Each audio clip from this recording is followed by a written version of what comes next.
What's up, Barnhill family, and welcome back to the channel. Yo. And welcome back home, Nick. Thank you, sir. He is fresh off his wedding trip, guys, so sorry we're a day late getting these videos out, but better late than never, right? Absolutely. And talking about a great boxing match that happened this past weekend, Terence Crawford, Shawn Porter. I loved this match. I mean, Shawn Porter, first of all, he walked out with a pair of short shorts on that would have even made you jealous. I mean, I think they rivaled some of your short shorts. That's what I'm talking about. And he was doing a throwback to Marvelous Marvin Hagler. I just loved the whole thing. Terence Crawford coming out to some old school hip hop, some LL Cool J. Yeah. The place was packed.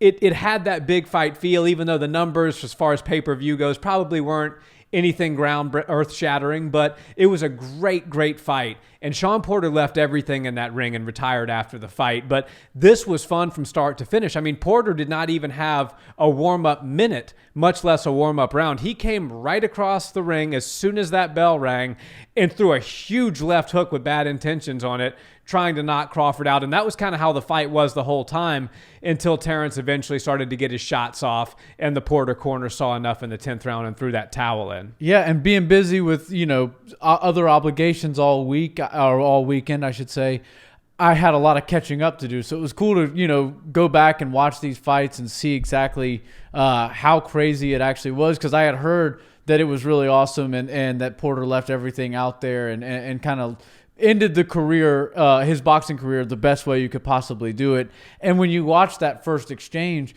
it does show you kind of that he had retirement dead set on his mind. Yeah. Win, lose, or draw, and I guess he even said as much. Yeah. Win, lose, or draw, I'm not fighting again. So to come out like that, it made me go, okay, I think he's going to leave it all there in the ring and nothing else, no regrets, nothing like that.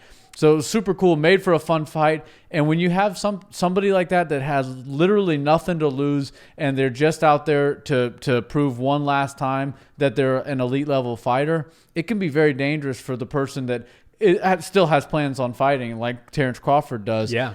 But man, Terence Crawford is absolutely one of the best fighters, finishers, closers in the game. And I really do hope that they match him up with as many of the biggest names that they can possibly do it with, because Crawford deserves big fights throughout. Yeah, and I think he pretty much all but said that he's done with Top Rank after this fight. He said, look, Bob can't get me the Errol Spence fight. That's the fight everybody wants to see.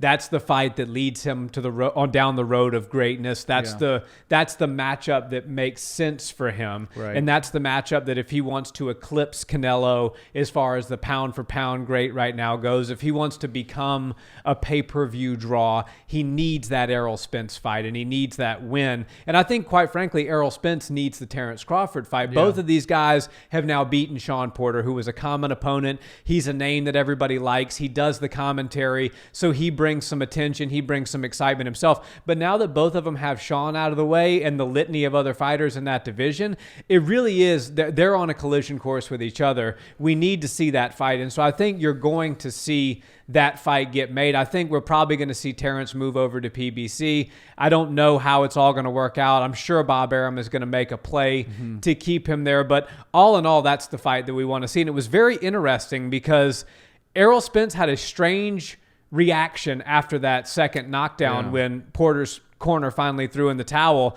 He kind of had a look on his face almost like he was in shock. And, you can say a lot of BS, but it's hard to hide raw emotion in the moment. He was like, wow, that was a good shot. And then that put Porter down for the second time. His father threw in the towel, and Spence and his crew stood up, didn't say a word, and walked out of the arena. Yeah. And so it really makes me wonder how badly Spence wants that fight. I personally favor Crawford. I think, and they got the talking heads got down a rabbit hole and sort of went off on a tangent about who's the best number one pound for pound boxer in the world, whether it's Canelo or whether it's Terence Crawford. And they wasted a bunch of time arguing it back and forth. But the reality is it doesn't matter who you have as one or who you have as two. Your opinion could be respected whichever order you have that in. And I think Terence Crawford, for me, he's number two because he hasn't had that marquee win yet, which I think a win over Errol Spence might just push him to that number one spot. And I think that's what he's going to really push for with his team right now to get. Yeah, I think you're right on that. And body language is something that humans have been reading and basing things off of since before language existed, right? Before people were able to communicate with words and putting sentences together and stuff like that, they went off body language and maneuvers and how somebody was acting. And that, like you said, it's very hard to fake it. And also our instincts can tell us when somebody's acting a certain way. And I think Errol Spence was showing us exactly how he felt.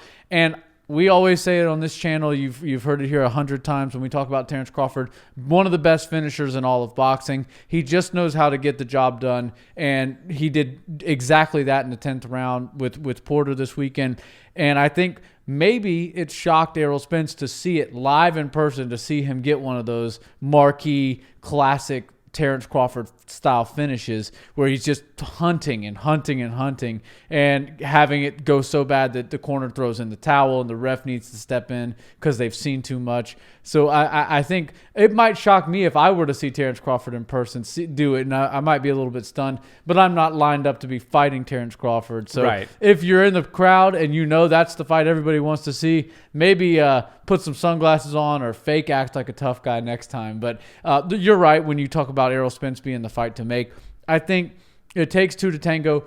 Boxing really needs to get out of its own way. These promoters tend to get in the way, and all these dumb rules and hoops that they try to make the fighters jump through that just prolong the time between the major fights, and they do so much filler with as far as fighting goes, and mandatory this and mandatory that. Look, the people want to see Terence Crawford fight Errol Spence Jr. What's the quickest, easiest route we can make that happen? Let's do it. Let's not wait 2 years. Let's not make them both fight 3 times, and God forbid one of them stub their toe and lose that fight. Then the fight never happens, and we don't get this awesome fight. We've got the thing. We've got all the ingredients cooking right now. Let's make this thing happen. Sometimes I think these promoters and some of these fighters even, but more so the promoters and the managers, think that they have all the time in the world. It's like, oh man, I got this guy. He's a 28-year-old prospect. He's undefeated, 20-0, what have you. He's got a belt or two. And there's a mega fight down the road, and we'll make that mega fight when it comes. And then you blink your eyes and you realize Terence Crawford's 34 years old. Yeah. You know what I mean? Errol Spence isn't far behind him. Right. And so if you start to think about, okay, well, he's going to have 2 more years in contract negotiation. Do you really want to get these guys in there when they're 37, 38 years old? When you have a great fight to be made, it's time to make it, and I think they really need to make that. And I just want to circle back to Shawn Porter because he did retire after this fight, so he's kind of cleared himself. He's taken his oars out of the water, and I want to credit him for putting on a great performance. And he's one of the good guys. He's one of the guys that was willing to fight anybody. And you know what? His record in championship fights is 4-4. But I'll always support and be a fan of Shawn Porter because he was down to fight anybody, whenever, whoever, and not try to protect his O, and that's what makes him a fan favorite. And quite frankly, talking about some of the X's and O's of the fight, that first round, I was like, Shawn's got a decent chance to win this fight. Yeah. Terence came out in the orthodox stance, and Shawn is obviously an orthodox fighter, and he started to land some clean shots, and I think Shawn won that first round pretty handedly. Terence switched to the southpaw stance in the second round, and if I remember correctly, he didn't go back to the orthodox stance the entire rest of the fight. So he was like, okay, this guy came to fight, and he was doing some very interesting things. You know, he was Porter was really doing a good job timing Terence's jab, and he was slipping it in an unconventional way. He was slipping to the inside of the jab where you normally want to slip to the outside of a punch, because when you slip to the inside of a jab in the southpaw stance, the big left hand could be coming, but he was slipping to the inside and throwing this kind of looping hook over the jab hand, jumping forward and then following it up with a straight 2. Yeah. And a few of those landed flush on Terence Crawford, and I thought it was an incredible fight. I think Shawn Porter deserves a lot of credit here, and I think Terence Crawford deserves a lot of credit because he was in there with a guy who came to fight. Yeah. He wasn't in there with a guy who was, you know, Porter was a plus 500 underdog, but he wasn't in there with a guy who was behaving like he was a plus 500 underdog. He was in there with a guy who was trying to take his head off. And I think he responded to the pressure extremely well in a sold-out arena with a major Omaha fan base there. Yeah, that was really cool. Shawn Porter will always have my respect. Same reasons for you. Is he didn't worry about that perfect record. After he lost the first one, he was like, you know what, now it's time to put these awesome fights on for the fans. And that last fight was one of the most exciting. You know, I'm not going to say it was like the world's most competitive fight, but when you come like that and you're a big underdog, it makes for an exciting fight. If you're a betting man and you threw a few bucks on Shawn Porter, you probably had some really fun moments watching that fight because it was just like this, oh, maybe he will get it done, and he's catching Crawford and these types of feelings. And even though he didn't get the job done, his stock went up. I don't think his job at the desk is going anywhere anytime soon because he's one of the few people that knows what he's doing on the microphone. And in some cases, the microphone job, the desk job after a boxing career is even more difficult and more rare than becoming a world champion and holding the belt. So hats off to him. He had a wonderful career. He's going to continue into the next chapter of his life with a bunch of steam and really with his head held high because that was an awesome way to go out. Yeah, I mean, and when the judges put down their pencils and the scorecards got torn up because they weren't needed anymore, two of the judges had it within a round. Wow. Two of the judges, I think, so it was 10 rounds. I think there was 6 to Terence, 4 to Porter, and the other judge had it, 2 rounds difference. So all in all, it was a very, very close fight. And he can say he went out on his shield, and he went out giving Terence Crawford, arguably the best pound-for-pound boxer in the world, a hell of a tough night. Yeah, it's good to know when to go out, and I feel like he went out just at the right time. Absolutely. Guys, thanks so much for watching this video. Drop us a comment and let us know, do you want to see Terence Crawford versus Errol Spence next? And will Terence leave Top Rank to try to make that fight happen? And guys, if you haven't already, a like on this video and a subscribe to the channel is always much appreciated, and it helps us out tremendously. We'll see you in the next one. Have a nice day. Peace.